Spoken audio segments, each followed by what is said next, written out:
What's up, kids? Let's see what we got going here tonight. Let's see what's what.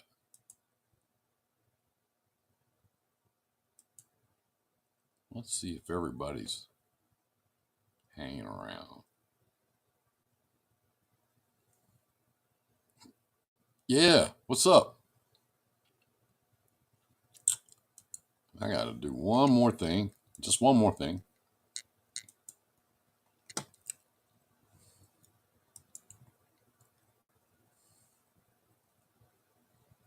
See if we can get this to work. Yeah, work. It's working.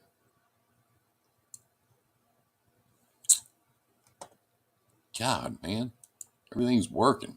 That's weird. That's too weird. How stuff's working. That doesn't mean it'll work long. It just means it's working now. I want to talk about. I started out. Howdy, Candace. What's up? I started out this week with titties and beer, and I'm going to get to that. I am going to get to that. Hey, Jen, what's up, my little? I was going to call you something kind of Indian thing, but I better wait. Better wait till I know you better, and then I'll do all that. Anyway, titties and beer was what I started, and then I changed the title of the thing, but I'm going to get to titties and beer. I am, because I think it's of critical importance. And some of the ladies on here, because there's quite a few of you that stop by every week and say hi, and some of you might be ready to jump in and say, well, what about the man boobs and all that? I get it. Okay, I get it. But we're going to talk about that. We're going to talk about that too. Hey, what up? If you didn't click the thing, there's a strong chance I don't know who you are. Eddie Bumgardner, without nipples, titties are pointless. Well, we're going to cover that too. I think it's a good thing to cover. What I changed it to, it just, and it's my bad. It's my bad. Today is a horrible date in American history. Deb Dingo, what's up, girl? Hi, all. It's a horrible date in American history, and I was sitting right here where I am right now when all that happened, and I was working on something. I don't remember what it was because it was 22 years ago, and I was on the phone with a guy, a friend of mine, and I have this thing. You guys can't see it, but across from me is a 70-inch television. And during the day, usually when I'm working, depending on what I'm working on, but almost all the time, I have it going over there with the news going, just the local news channel, because I like to get updates, on the weather and all that stuff. And it's just, I don't even have the sound on. I have it on now, but I don't have the sound on, but I can see it, kind of out of the corner of my eye. And I had it on that day, and I was talking to a friend. And I stood up to stretch a little bit, and about the time I did, the first plane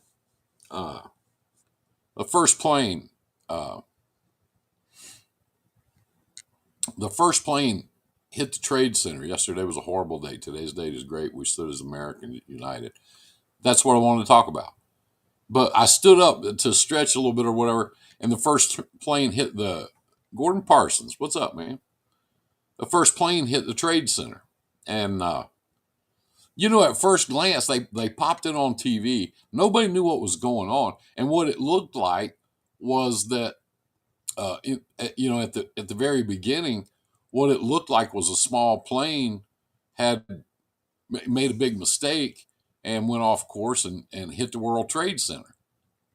And if you've ever flown in and out of New York City on an airplane, you can see where that would happen. And I'm sure that, they do everything humanly possible, obviously, by the fact that that kind of an accident only ever happened once before in history.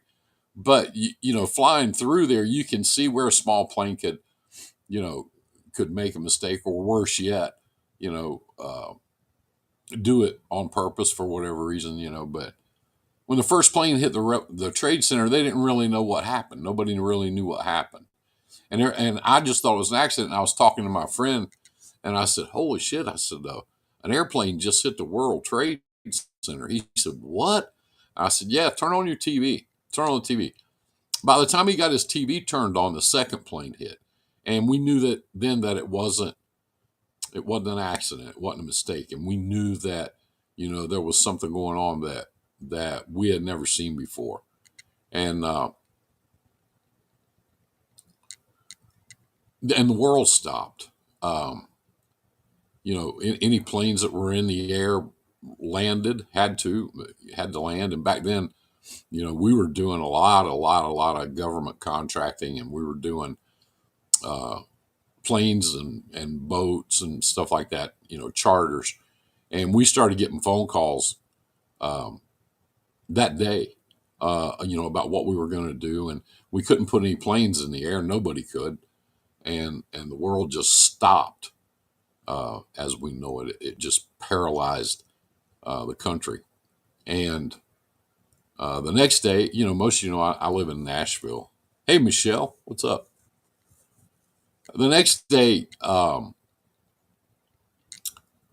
here in Nashville, we had a guy living here, and he was no longer in office, but Al Gore lives here, and we started getting phone calls. They were looking for an airplane for him to charter to go to D.C. because he was some kind of an expert on terrorism, and they wanted him there, and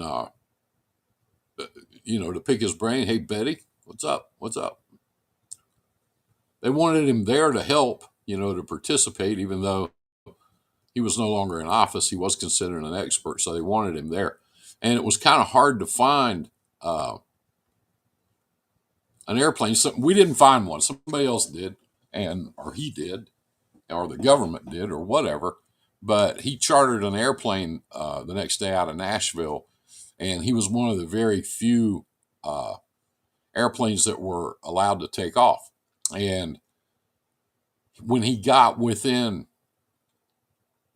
100 miles of DC, he was instantly flanked by two fighters, and had to identify himself. The pilots had to identify themselves, and they were very careful, to say who that they had on board and what their intentions were. But suffice it to say, they provided the correct information, enough information that those two fighters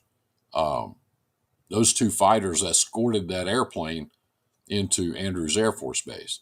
And it was another day or two after that they started calling in some of the contractors and some other people to come up there, and they didn't really know what the damage was at that point. All that. They didn't know the extent of any of the damage or anything. They didn't know what was going on, 2 days later. But the thing that the thing that I think probably helped the country more than anything, and if you like him, fine. If you don't like him, that's fine too. It doesn't matter. But the president of the United States went there, and he climbed up on a pile of rubble with a bullhorn, and he started talking. And you got a sense of that people were in charge, that things were under control, that things were being looked at, taken care of, and that kind of thing. I think a lot of people got a lot of security and a lot of good feeling from that. I know I did. And a lot of things happened as a contractor. With us, a lot of things started happening very quickly after that. They still hadn't. It took over 2 weeks before we could really even start to get an idea of how much damage had been done and how much destruction had taken place. And they wanted to put things, the people both in New York and Pennsylvania and Washington, D.C., because, the one plane hit the Pentagon.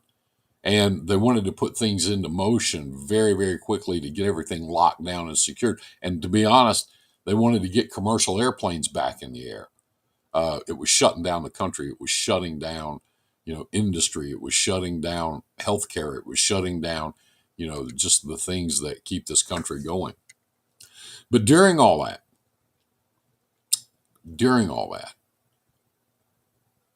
something that I've never seen, in my time on this planet happened. And people came together. Everybody came together. Everybody, Republicans, Democrats, Independents, Christians, Catholics, Jewish people, everybody came together as Americans and started looking at this thing and saw this thing as an American problem. Now, two things about that. One is, it's a pity that it took something that horrible, that atrocious, to get us to think that way, if only for a while. It's a pity that that's what it took. It's a pity that that's what it took. But it happened. It happened. And it felt really good. It did. It felt really, really good. You could walk down the street. You could go to, a store. You could go anywhere, and everybody looked at each other, and we just shook our heads and we nodded, and we knew who we were and what we were doing. And I'll tell you, in those days, I was spending a lot of time in the office. I hadn't been in a truck for a while. I hadn't been out and about on the street. I couldn't wait to get in a truck and get out of here. I couldn't wait to get back out on the street and get out there around people. I couldn't wait to do it.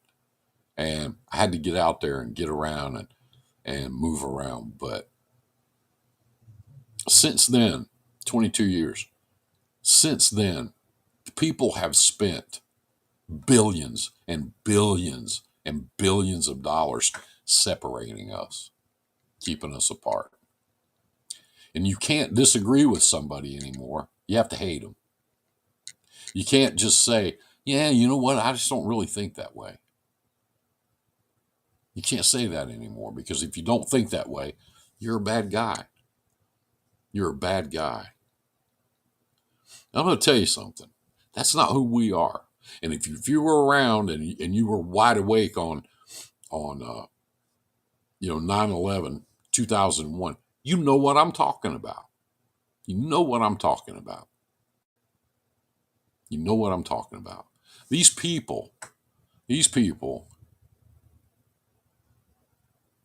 I don't know what it is, but I'm in the hospital on Tuesday again. Shaggy, man, I'm sorry to hear it. I hope you're all right. Hope you're all right. These people that work so hard to make us hate each other are the enemies of this country. I miss the America from September 12th. Yeah, we do. We all do. We all do. We really do. We really do. Everybody, and you can't get in our industry, in our business, especially in our little corner, small trucking companies, medium-sized trucking companies. It's really hard to get two people to agree on anything. I'll give you, for instance, if I put a poll up on one of my pages, and I'll say, do you like ELDs or do you not like ELDs? Well, because of the people I know and my friends, it would probably be kind of lopsided. People don't like them because of that. But if you just put it out there in general, for all the truck drivers out there, but just put it out there, you're gonna find out that they don't even agree on that. 50-50 probably, maybe more one way, more the other. I don't know. I think these new guys and these mega companies and stuff like that, I think they like it. I think they like it because they feel like, well, at least now I get to rest. At least now I get some time off. I got news for you. I've been doing this since 1979, and if I ever wanted to rest, I rested. If I ever wanted to take a nap, I took a nap. If I was tired and needed to stay home for a day or two and hang out with my girl, I stayed home. I did that. And I've always been able to make a living. I was in the back row in Ontario, California at the TA. I walked to do laundry and it was all over the TV. Yeah. Everybody remembers who they are, where they were. Everybody does. But you can't get people to agree on you can't get people to agree on love them. Greatest thing since sliced bread. There you go. I won't drive a truck that's got it in it. It's just me. I ain't gonna. I don't know how to work them. I'm not gonna learn. I'm just not gonna do it. Never mind the fact that when they implemented those things, when they forced truck drivers to use them, productivity in our industry dropped 20%. That means for every 5 trucks out there, take away 1. That's what that means. 20%. Take away 1. That means that if you were running 30,000 miles a week, now you're running 2,400. That means that productivity dropped. The other thing that happened was accidents went up 17%. So if they were ever really used for what they were intended for, they were sold to us, which is safety, they're a massive failure and they should have been rejected and they should have been pulled back years ago. Why did productivity drop? It showed how much time our time is wasted at shippers. No, that's not what it was. Because according to everybody I talked to, we're wasting just as much time at shippers now as we ever did. The only difference now is it chews up your time and you can't truck anymore. Accidents went up 17%. That's what I just said. Productivity dropped. And here's why I think. Now, you could say productivity dropped because everybody was cheating on their logs. Okay? You could say that. And there were guys that were cheating on their logs. Sure, there were. Okay. The other thing is now, and I'm not, you'd have to do a study and get people to be really honest. How many people give up an hour here and an hour there? Let's say you find a place to park and you go, you know what? I still got an hour and a half to run, but fuck it, man. I got a parking place. I'm shutting it down. How many people do that? You know what I'm saying? How many people do that? How many people, and I still see an argument even today, years after these e-logs have been implemented and been out there, I still see people today arguing about what's personal conveyance and what's not. Now, there's 10 people on here right now, on this one page that I'm looking at. There's 10 people on here right now, and probably 9 out of 10 actually know what personal conveyance is and when you can use it and when you cannot use it. But that other one doesn't, because you see it all the time. Bella, I don't even know where you've been. I don't know where you've been. So when they implemented ELDs, and I didn't mean to get on an ELD thing, guys. That's not my point tonight. My point is people agreeing or disagreeing on a thing. My point is people getting together, people being united. You talk about all these things that we need to change in our industry, that we need to get to make better. It's never going to happen as long as you've got, 10,000 people going in 10,000 directions. It's never going to happen.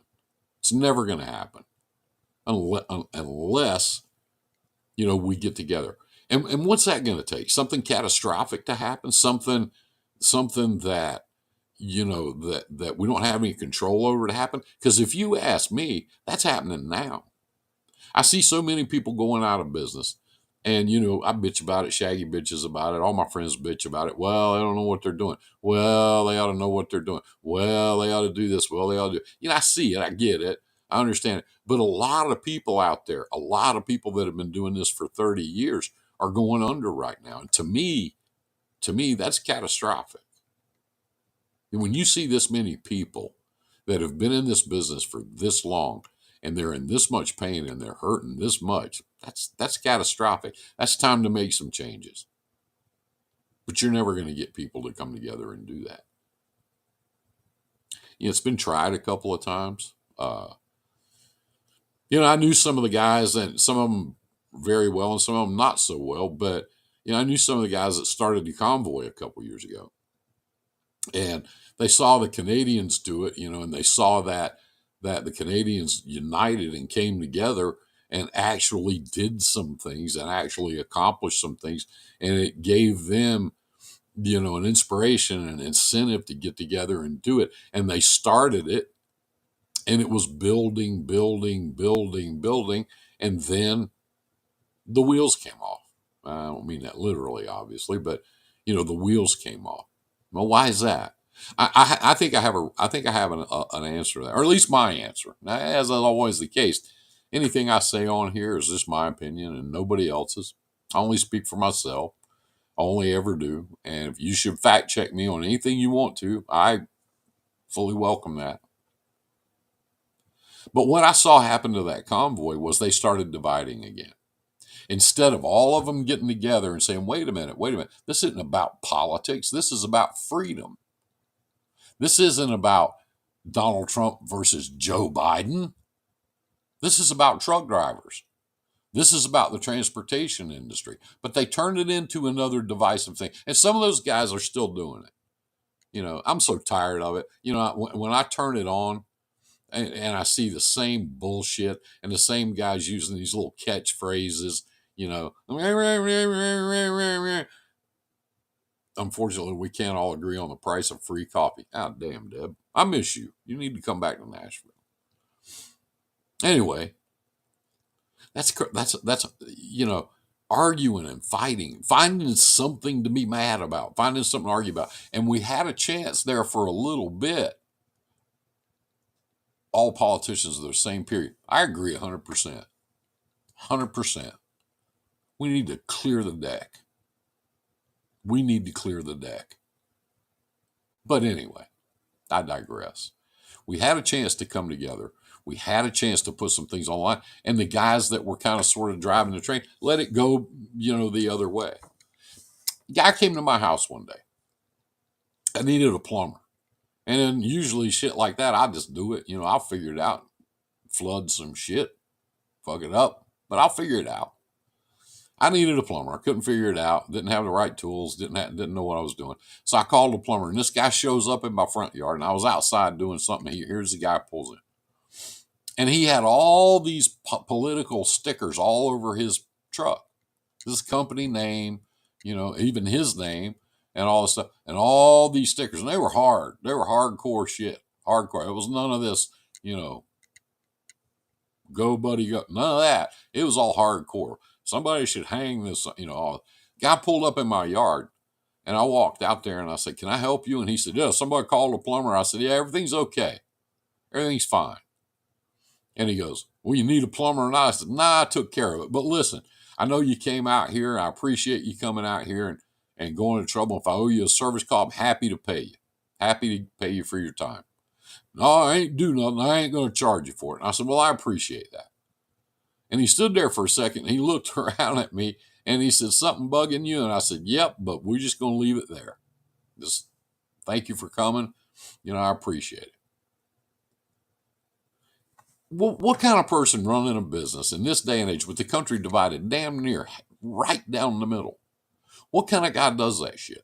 Puts those bumper stickers all over. No, somebody's going to say, well, you got to stand for something. You're a dumbass fuck if you divide yourself and piss off potentially 50% of your customers because you're too pig-headed to have a conversation or because you're too pig-headed to talk about things or listen to it. You're a dumb fuck if you do that. And guess what? I don't want you working on my toilet if you're that stupid. I'll call somebody else. So, we can't get along. People pay money, a lot of money. If you turn on the TV and you turn on cable news, depending on which channel you pick, This channel divides you against this side, and this channel divides you against this side. Neither one of them are telling you what's going on. Neither one of them are telling you the truth. Their goal is to sell you something. Their goal is to, rope you in and get you going in that direction. But none of it is to report the news anymore. None of it. I put this thing up the other day. Walter Cronkite. A lot of you probably don't remember him, but I do. This man used to come on TV every night at 6 o'clock and read the news. He just read the news. He didn't have any opinions. He didn't try to tell you what to think. Every once in a great while, old Walter kind of let it slip what he thought.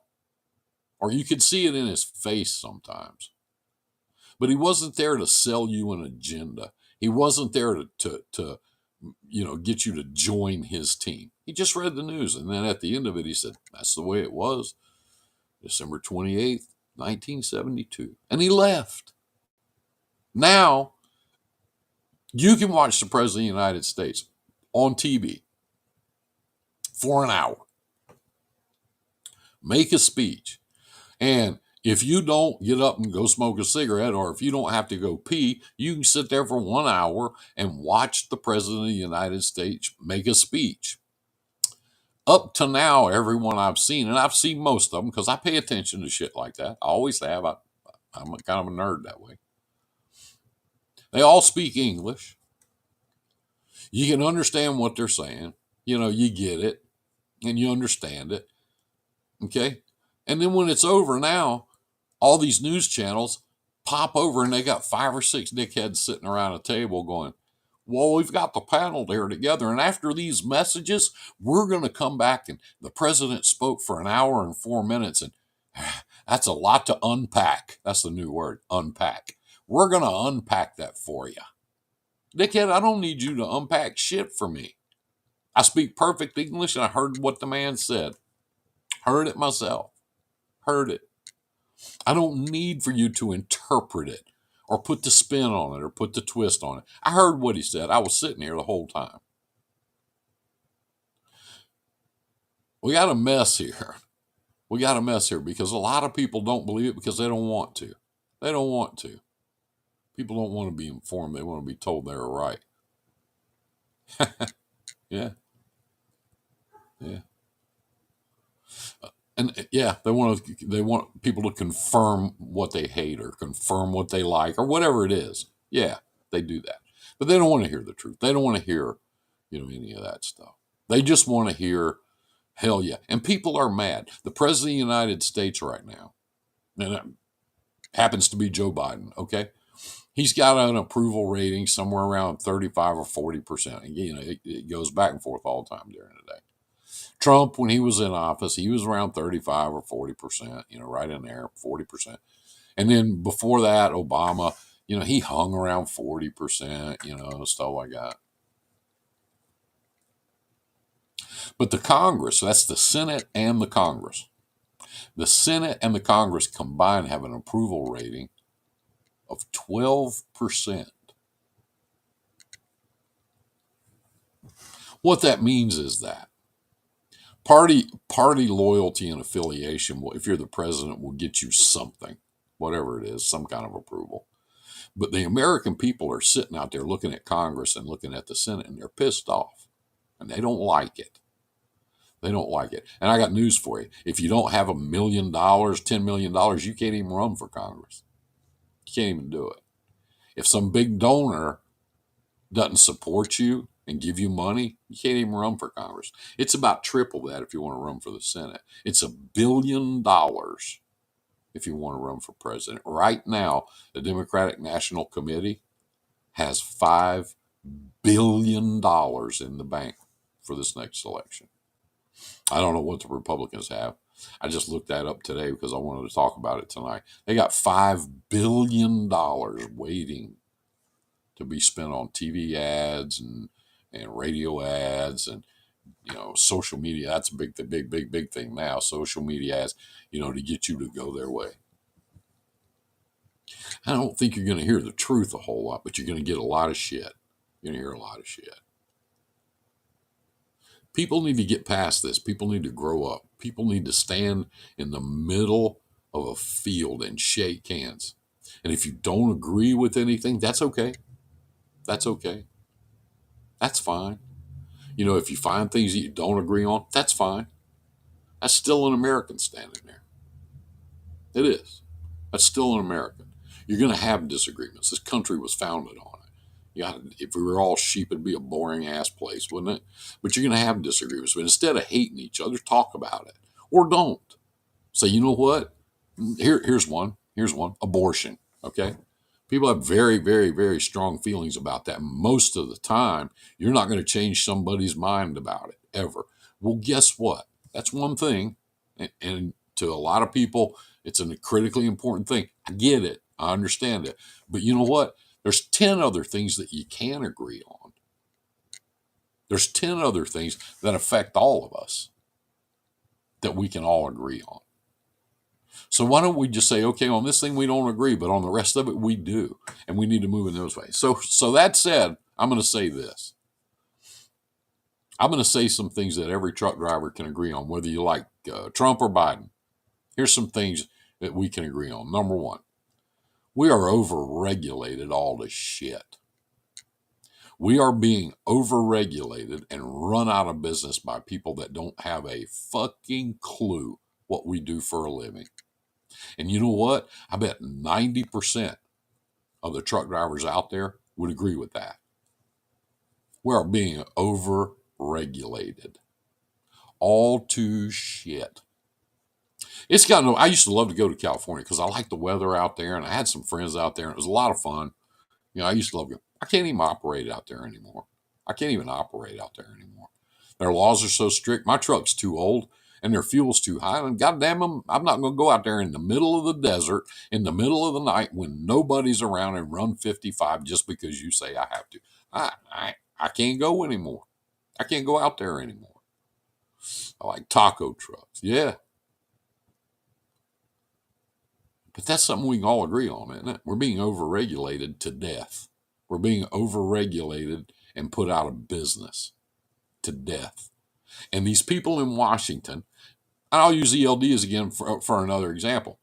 These people in Washington seem to think when they look at the trucking industry that one size fits all, that they can make a regulation and the companies with 8,000 trucks or 10, it's the same for them as it is for me with my 4. It doesn't work that way. It doesn't apply.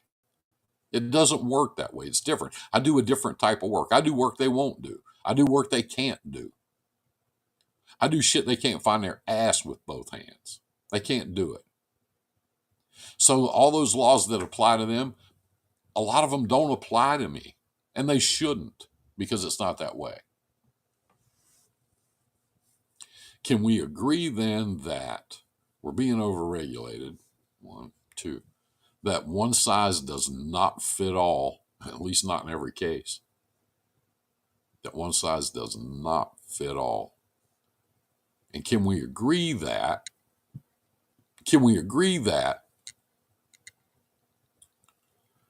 if they get rid of some of these regulations, they get rid of some of this bullshit and let us operate the way we know how to do and the way we want to do it, our production will go back up. Isn't that good for everybody?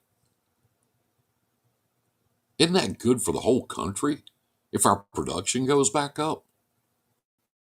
Isn't it good? Is there anything bad about that? Anyway, we were united 22 years ago for a while. And since then, people have spent billions and billions of dollars making sure we're not anymore, because they like it when you fight each other. They like it when you're mad. They like it when you get stirred up. They like it. I don't. I don't like it. You know, I wish there was something I could do. If there's anything I could do, any way I could do it, I would jump in and do it in a heartbeat. If you guys have any ideas, say so. Put it on the page. I'm all for it. Anything it takes to get us all pushing in the same direction and doing the same thing. Let's do it. Leave politics out of it. Jesus, God, leave politics out of it. Politics doesn't have a fucking thing to do with what we're going through right now. They want you to think it does, but it doesn't. It doesn't.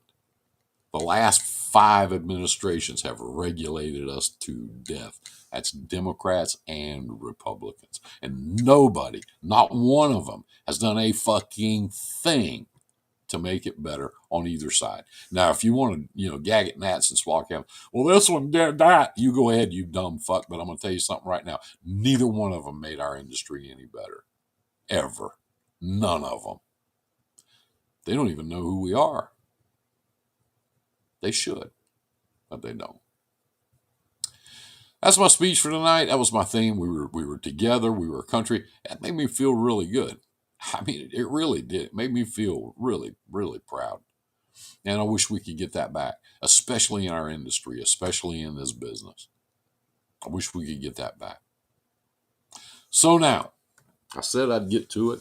I'm not going to keep you guys all night, but I said I'd get to it, and I'm going to titties and beer.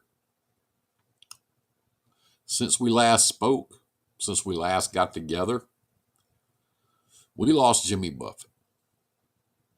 A lot of people might not like old Jimmy. A lot of people might not like his music. Yeah, I don't know. I don't know if you do or not. But here's what you do know. I mean, I didn't go out and buy Jimmy Buffett albums. I heard him on the radio all the time, but I didn't buy his albums and stuff. I want to join if we come up with a way to help. I do too, honey. I do too.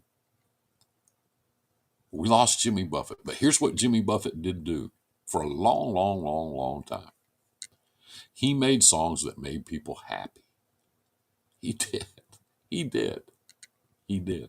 He made people smile. He made people have a good time. That's what he was all about. That's what his music was all about. That's what his whole persona was all about. This beach thing and the beach guy and the flip flops and the fuzzy hair and the Panama hats and all that shit. That's what he was all about. He made a lot of money too. He opened up resorts and others. A very smart man. Very smart man. But his music was all about having a good time. I think we're missing that. I think we need more people like Jimmy Buffett. I think we need more people to just get up in the morning and tell you to have a good time. It was said, and you never know how true this stuff is. He was surrounded by his family when he passed away. And the last thing he said to his sister was he reached over and he took her hand and he said, honey, have a good time. Please have a good time. That was the last thing he said to her. Guys, we need to get back to having a good time. I knew when I was a kid and I started trucking, God damn, that was fun. It really was. It was a lot of fun. I went all over the country, met all kind of people. I saw all kind of stuff. I did some pretty wild stuff back in those days. I did. I confess. I was there. But damn, that was fun. And when we stopped and got out of those trucks, we had a lot of fun. And we liked each other. We didn't fight with each other. We didn't argue with each other. We didn't have 2 different teams to play on. We're just that one. Just that one. We were all truck drivers. Titties and beer. Titties and beer are important. It's important. Unless you just want to draw up one day and die, being miserable and pissed off at everybody, titties and beer are critical. They're important. Girls, you guys can come up with whatever you think is important. But from where I sit, titties and beer are important. They're important. We need to get back to that. We need to learn how to get along again. That's why I get invited on these podcasts all the time. Oh, I get phone calls all the time.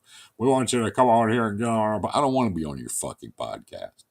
I don't like it. I don't like the little catchwords you use. I don't like the little insults you throw out. Michelle, I miss the fun. Yeah, no shit. I don't like it. I don't like your podcast. I don't want to be on it. I don't like the little name calling and the little innuendos and the little shots and we see your tears. What kind of miserable fuck says that to people? Who says that kind of shit? You want to trigger you. You triggered. You see, does that really get you off that somebody gets upset over something? That's what gets you off. You're that small. You're that much of a pissant? I don't want to be on your fucking podcast. I don't like your podcast. Yeah, and I think people are getting sick of it because I look at some of those podcasts now, and they only got 2 people watching them or 1, and I realize if it's 1, it's me, so I turn it off pretty quick. But titties and beer are important. Learning how to be united is important. That's important stuff. And we need to learn how to get back to doing that and do some of it. Anyway, Tuesday night, got a long week ahead of us. Weather's starting to cool down a little bit. God, you got to like that. I do. Got to like that. A lot of stuff going on. I think business is starting to loosen up for a lot of people. I'm seeing some people, loosening up a little bit and getting out there and making some money and running around, having some fun and taking care of their families and stuff. I'm liking that. What I'm seeing. Hope it keeps going. I think it will. I think it will keep going. I don't see anything coming down the pike to stop it. I really don't. I hope it keeps going. I hope everybody does well. I try to help what little bit I can because that's my job. But anyway, it's Tuesday night. I hope everybody has a great week. Be safe and prosper and all that stuff. Take good care of each other. We're all we got. There is nobody else. The cavalry is not waiting over the hill to come down and save you. It's just us. But that's okay. We're all we need. We're all we've ever needed. It's always been that way. I don't see it changing. But you guys have a great week. Have a good time. Take good care of each other. I love you. If you need anything, put it on the page or give me a call. And happy Tuesday. And think about it. Titties and beer is important.